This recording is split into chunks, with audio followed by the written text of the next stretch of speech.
And make sure everyone's in the right session. We're talking about responsible AI and faculty lifecycle management. Everyone's in the right spot? Excellent. Cool, cool. All right, it is my absolute honor to present to you your two speakers. First, we have Christopher Smith. He is the Chief Information Officer and Vice Chancellor for Information Strategy and Services at the University of Colorado Anschutz Medical Campus. He leads campus-wide digital transformation across complex academic medical environments, 20-plus years of experience across finance, administration, analytics, and IT leadership. He promotes responsible, effective adoption of technology across the institution, supports the university's research, clinical, and educational missions through strategic use of information technology, and he's the member of the Interfolio Product Advisory Council, which I'm selfishly very grateful for. Next up, we have Mr. Navid Bazari. He's the VP and Head of Interfolio Product Management at Elsevier since 2022, overseeing vision, strategy, and roadmap for the faculty information system. He has 25-plus years of experience in online technology and services. He previously worked as the product director for Elsevier's submission system, launching the machine learning AI-enabled feature, reviewer recommender, creating efficiency, and finding peer reviewers for the journal editorial workflow. So served as the global head of implementation for Reuters Insider, a Coady Award-winning multimedia platform for financial professionals at Thomson Reuters, and his early experience in pervasive tech and software development with IBM, first class BSc, and honors in computer science, University of Portsmouth. You have your speakers, ladies and gentlemen. Thank you. Thank you. All right, let's jump into the agenda, shall we? So today we're going to talk about AI and information systems, ethical oversight, and transparency and accountability. We're going to both kind of go back and forth and then allow some time for questions at the end. All right. So I want to talk a little bit. It's interesting. So we were talking before, and we prepared these slides probably a month, maybe 2 months ago. And I think about how Judy talked early this morning and how Max talked early this morning about this is moving so fast. And while the themes here haven't really changed, the examples have changed actually dramatically.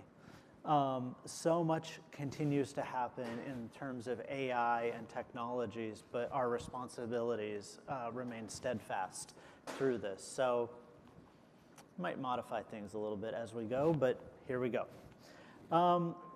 Generative AI, we're doing lots of generative AI prototyping projects as we move through at CU Anschutz. CU Anschutz is a healthcare professions campus, so medicine, nursing, pharmacy, public health, dental, all of that, that's our focus on our campus, which is a fantastic opportunity to be tied to. That's where my passions lie, and it's an honor to be able to serve in that way. So one of the challenges we have frequently is we want to be able to describe research that happens on the campus. And it's not by what publication groups do we have or what research institutes are supporting us, but if we dig down into those abstracts, what does the research really look like? Or if we, going down another step, if we look in the research submissions, NIH data sharing agreements, maybe we want to summarize how are we storing data for the grants, and that's a common perspective. So these are the lenses. What have people applied for? How much funding do they have? Where they've come from? Those are the questions we've asked previously. And those were questions that we could have asked of structured data in databases, which is great, except maybe you want to think about data quality and how well was that data entered in the first place, which is always a fun task. Some places have great data quality, some places have looser data quality. The desired new lenses is how can we understand the themes that people are studying through their own narratives, not boxes they're forced into. How can we identify informal networks, not just the networks, again, which we put in boxes of those co-PIs, but how can we do it? And I think that last session for anybody that was in here was pretty interesting in looking about those kind of network diagrams that were there.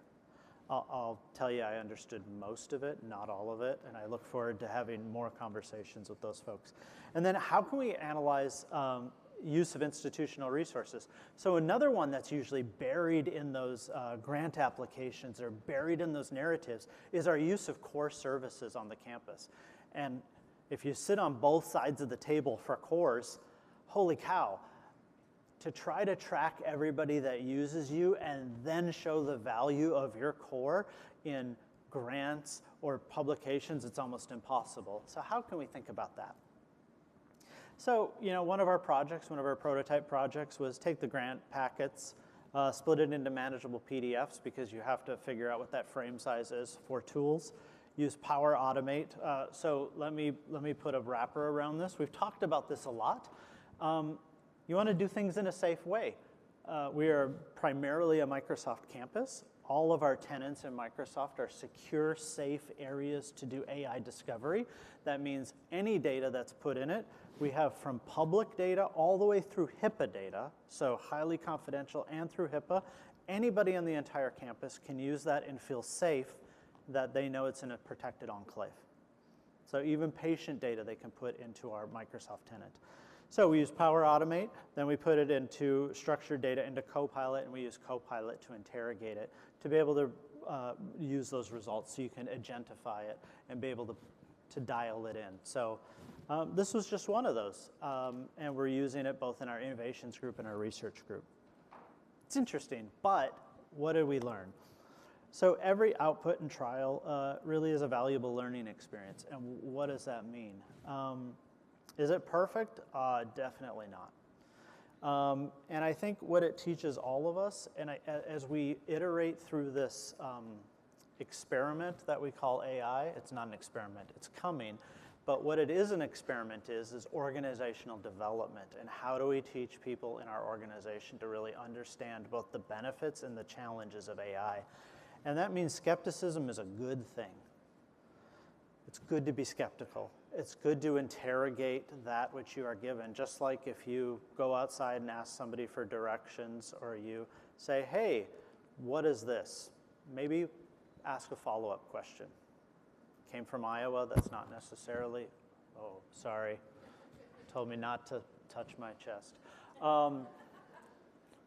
Usually more trustworthy of people. Move to Colorado, you ask a follow-up question. But trust but verify and continuously verify. It's a good thing. So what does this lead into? We've actually been going through a governance process at Anschutz, which is really exciting, and we've gained a lot of momentum in the last couple months. We've also gained a heck of a lot of verticals in the last couple months. We originally had 2.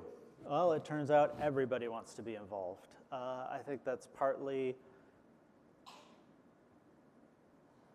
everybody wants to be a leader in this area, and nobody wants to be left out. There's a little bit of balance there. I don't think that's a bad thing. It just means there's more cooks in the kitchen, so we're going to have to figure out, as any good commercial kitchen is, what are our flows, and how do we make sure we don't spill a pot of boiling water on somebody.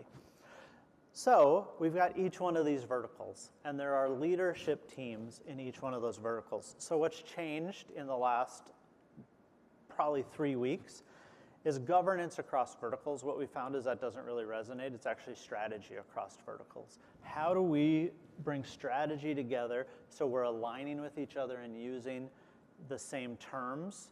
We're going for the same means and the same direction, and we're moving together to utilize the same resources. So again, this morning in our conversation, it kind of becomes the have and the have-nots when you have these multi-million-dollar tools around AI, right?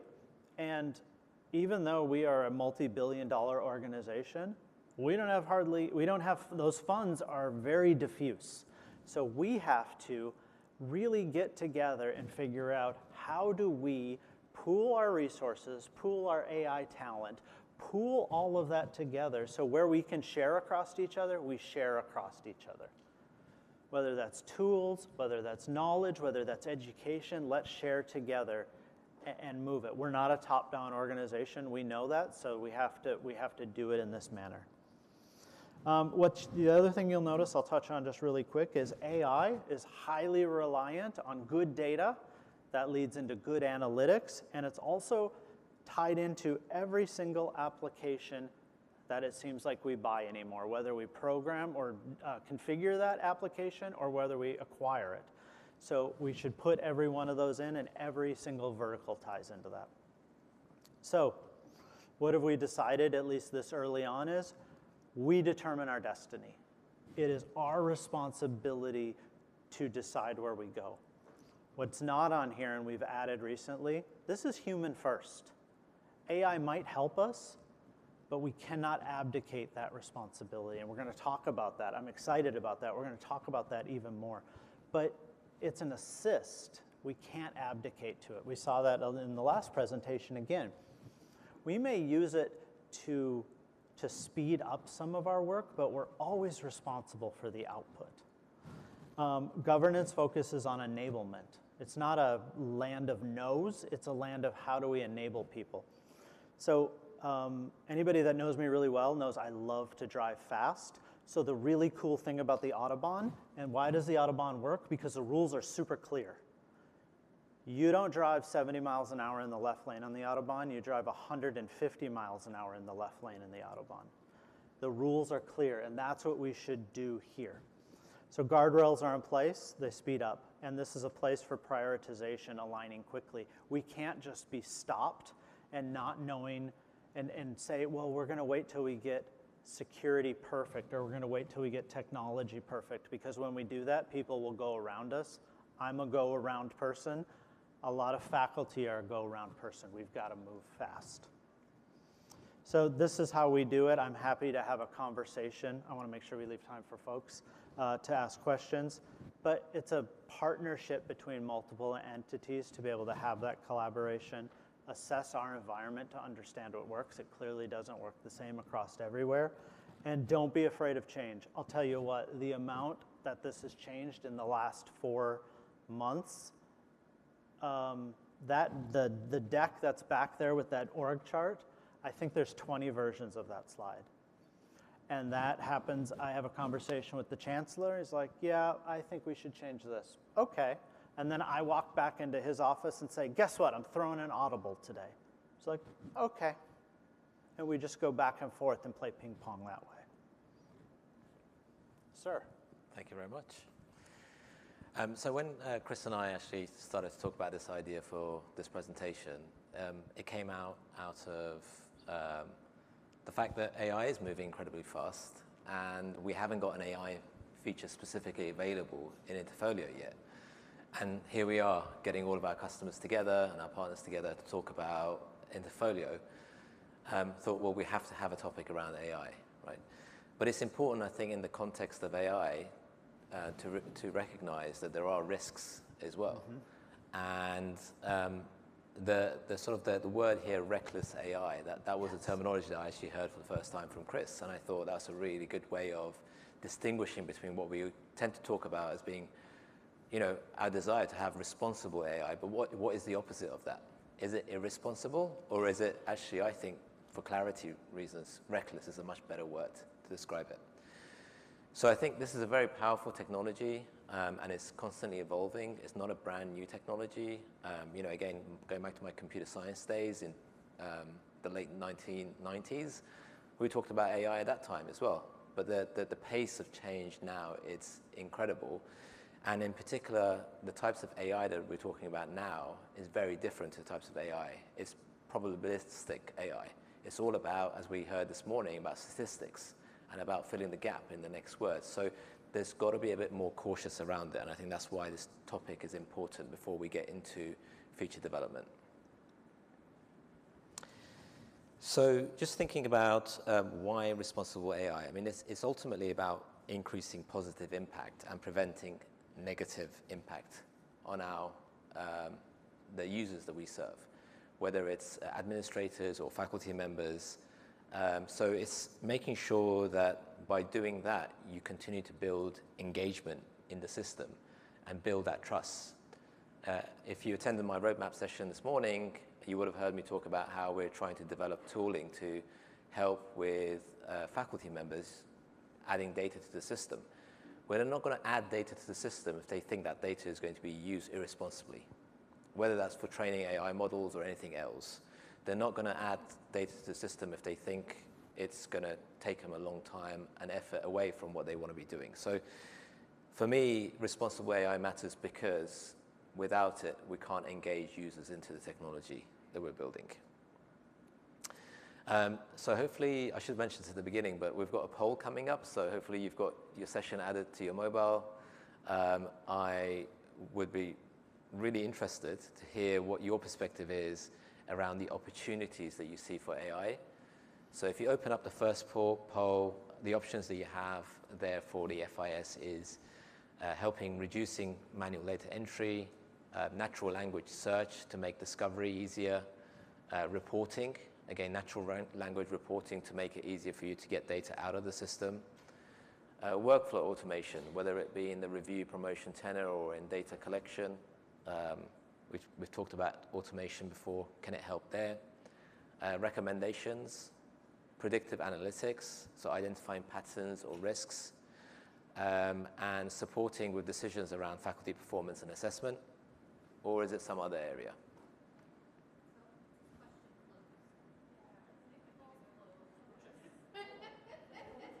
Okay.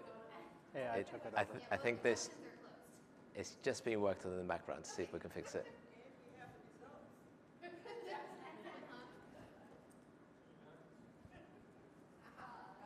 Yep. Great.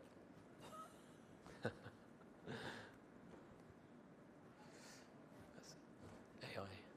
What? Closed it. It's AI. Just shut it down. Yeah. Should be live now. If you need to, just close your app and reopen it. Melody.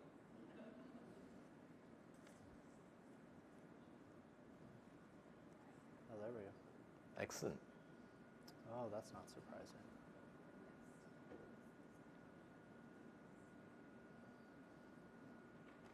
Interesting. Very interesting. Yeah, I think what's actually interesting about this is not so much what's scored the highest, it's actually where we're not seeing that much traction. So I can see predictive analytics here, a natural language search. I guess search is probably not a huge use case when it comes to the FIS anyway. Interesting as well on the reporting front. And then faculty performance and assessment support, I sort of assume that would be quite low because it's quite a risky area. But thank you for that. We have another poll as well coming up in a second as well. So It's interesting because it ties back to what you're talking about where faculty trust plays in. Yeah. Exactly. What will they trust versus what is more skittish? Yeah. Yeah. Okay, so I think, to be honest, this slide, if we focus on what we've got on the right-hand side, again, this morning you would have heard me, if you attended the roadmap update, that we are working on reducing manual data entry by being able to parse CVs using AI to be able to bring all of that data in to the system. But that's not going to remove all of the entry that's required in the system. So I think there's still more opportunities for us to do that. Other areas that we're interested in exploring is helping to enhance academic decision-making and ultimately ensuring like smoother operation across the campus with some of the automation. So you just voted on what you think as being the opportunities. Where do you, similar type of question, but the other way around, or I should say similar type of question, but the other way around. Where do you see the greatest risks? And the answer options are automating evaluation or judgment, data privacy and security, the bias in the algorithm, over-reliance, lack of transparency or clarity around how it's actually being used, or some other area.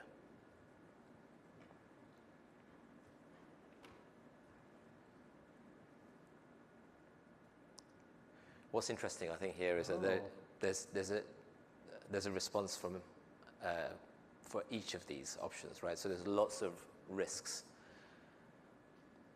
and quite equally weighted towards A to D. Yeah.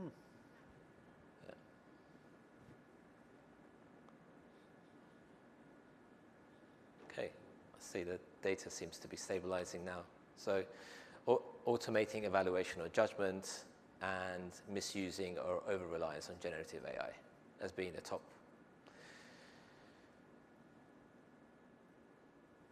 Okay, so what are the risks of reckless AI use? I think we've just seen that in the poll itself, but yeah, definitely bias in the decisions. So making sure that there's always a human in the loop is important. We've got loss of transparency, so not knowing where AI is actually being used. Violation of the governance norms. So we just heard Chris talking about the governance structure at his institution. And then lastly, making sure that there's a human in the loop. So these are the risks that I think have come up as well in the poll that we just saw. How do we get around these risks? Well, there's a thing called responsible AI principles, and you can find it on the Elsevier website. Elsevier, I looked it up just a few minutes before joining this session. Elsevier actually published these principles in 2021, so just over, well, around 5 years ago. And I remember at the time, because I was working on this review recommender application that didn't use generative AI, obviously, because it didn't exist then, but it used machine learning. And so we were actually launching AI applications before these principles were published. And I just wonder how many institutions in this room today have published their responsible AI's principles from their perspective and from their governance structure and their faculty members, what they consider to be responsible. We have. Oh, yeah. I thought you were asking how many. Actually, Yeah, I'm curious, how many votes, have, wow, a couple, a few. Yeah. Thank you. So responsible AI principles at Elsevier, I won't read it for you. It is publicly available, but essentially it talks about, we obviously want to try and prevent unfair bias. So this is all about looking at the data that's used to train the models, right? If you have bias in your data, and I think you talked about, the quality of your data, then you're going to get biased results from the model. It's about transparency and explainability. Now, we all know here that it is a black box, right? The models that are generated, we don't know exactly how they work, but there are signals that we can put into the application that help the end user understand basically the results that they're seeing, okay? But most important of all of this is human judgment, and that's basically the human oversight and accountability. And I think you talked about your principles around accountability being key as well. And then lastly, privacy and data governance. And I think it was mentioned in one of the earlier sessions this morning how it's really important where the data is coming from and how the data is being used, right? So the data that sits within the Interfolio is your data. It's the institution's data. It's not Elsevier's data. And we don't take that lightly, of course, at all. And so none of that data is being used to train any models or anything like that. And when we're looking at the CV parser, for example, that we've been building, we've been engaging with a few partners, institutions that have given us permission to take specific CVs into the application for us to test the application as we optimized it.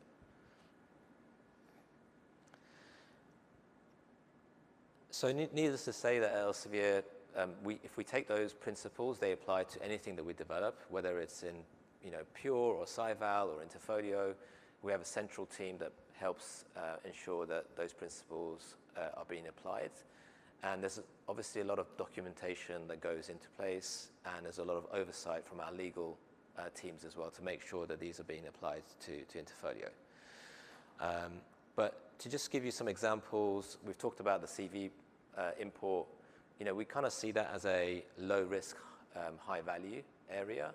Low risk because actually the faculty member is in control of what the AI is outputting. And they get to see what that output is, they get to modify it, they get to approve it before it goes into the system. And that's really why we've picked that as our first area to look at. We've incorporated validation into the workflow. So whether it's bringing in the data from Crossref and other sources, whether it's bringing the data from the CV, the faculty member is always in control of the data that they have in the system, because we know that that data is going to be critical to some of the decisions that are going to be made later on down the line. And at the end of the day, we've got the responsible AI principles as well to help guide us. So there's a long list of ideas that we've got around AI and how we can incorporate it into Interfolio. And yesterday in our Product Advisory Council meeting, we discussed a few of those. But there'll be more of those definitely being published on the client community portal. So I would again encourage you to go in there and have a look, because we're not going to do anything without partnership with our customers to make sure that we get this right.